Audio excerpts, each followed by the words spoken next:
मियां नवाज शरीफ साहब खुद आजकल कहीं खोए में हैं। वो एक मुझे याद आ गया, वो एक वाक़िफ़ हाल ने हमें बताया था कि मियाँ साहब आजकल 15-15 मिनट टीवी देखते रहते हैं और उसके बाद 15 मिनट बाद पूछो मियाँ साहब है जी गल खबर हो रही सुनने का है क्या, मतलब उन स्पेस आउट हो जाते हैं, खो जाते हैं हवा के अंदर। ये हालत तो उनकी है आजकल। अल्लाह ताला चले बेहतर करे उनके लिए, जो घूरते रहते हैं। देखिए बंदा अपने ख्यालात में गुम होता है और फिर उम्र के जिस हिस्से में है उन्हें जायजा लेना भी चाहिए।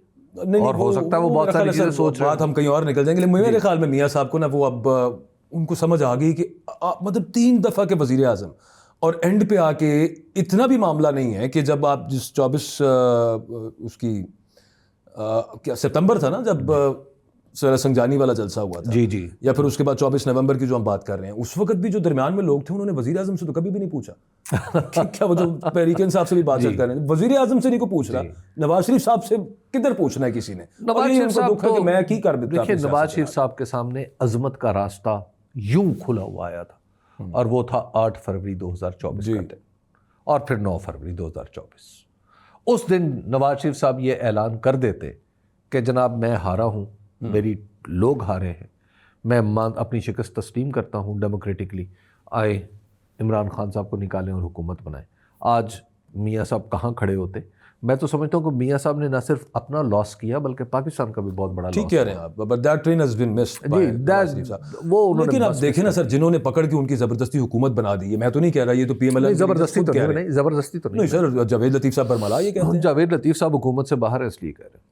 चलें, बाकी लोग भी ऑफ रिकॉर्ड ये बात करते हैं कि हमें देखिए ये हुकूमत कोई ज़बरदस्ती नहीं होती। मैं आपके मुंह में ज़बरदस्ती खाना नहीं डाल सकता, ठीक है? दुनिया में कभी ऐसा नहीं होता कि हुकूमत ज़बरदस्ती मिले।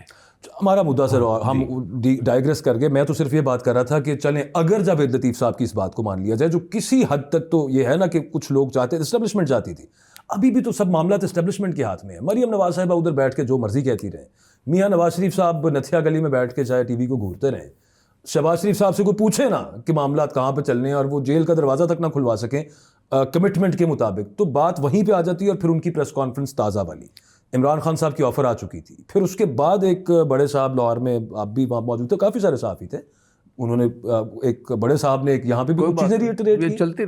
ये चलती रहती है। अहम बात ये है कि देखिए अगर अब फिर आते हैं वापस वही जो जिन मुज़ाकरात को आप फ्यूटाइल कहना चाह रहे हैं, जिनको आप बिल्कुल बेस यानी बेफायदा और बेसमर आप उनको इस एक्सरसाइज को समझ रहे हैं। अब दोबारा इमरान खान के एंगल से इसको देखिए। अच्छा, इमरान खान ने कहा कि अच्छा मैं हुकूमत से मुज़ाकरात करता हूँ। हुकूमत की सुबकी होगी कि अगर हुकूमत अपने वादे पूरे नहीं कर सकती, और सुबकी हो किसकी वजह से होगी? इस्टेब्लिशमेंट की वजह से। तो इस्टेब्लिशमेंट और हुकूमत के दरमियान फ़र्क पैदा होगा, तो गोया होगा हुजूर। शहबाज शरीफ साहब जैसे फरमाबरदार वज़ीर आज़म को क्या फ़र्क पड़ता है? उन्होंने कहना है सर जैसे आप कहते हैं वैसे कर लेंगे। सर आपको खाली शहबाज शरीफ साहब नहीं, और भी बहुत सारे PMLN में। शहबाज शरीफ तो एक आदमी है, PMLN में कुछ और भी कुव्वतें हैं, तो इसलिए ये मत समझिए कि ये नहीं होगा, ऐसा भी हो सकता है। चलो, उनको सिर्फ एक चीज़ में सुबकी महसूस हो रही होगी, और वो ये है कि हमें क्यों इन्होंने कहा कि बैठ जाए।